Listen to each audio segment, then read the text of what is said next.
Hi, we're talking about copper foiling today, and specifically right now I'd like to break down for you a couple of the tools and chemicals that we're using when you get a little bit much of an excess of your flux on your panel or an excess of solder as you're soldering.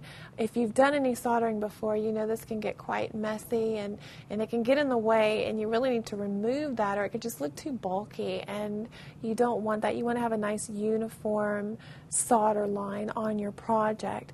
So here's a good example. If you look at this, there's a couple of lines that are pretty well uniform, like this one for instance, but there's also a couple that before they dried could have a little bit of the extra solder removed from them, like that little bump right there, and maybe some of the width on that one. So for that, you would use this wick, and this is a wick braid.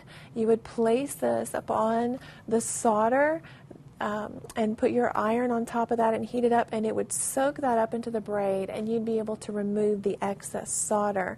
There's also a flux remover, which is a chemical that we use to help you remove any excess flux off of your project after you are completed with it.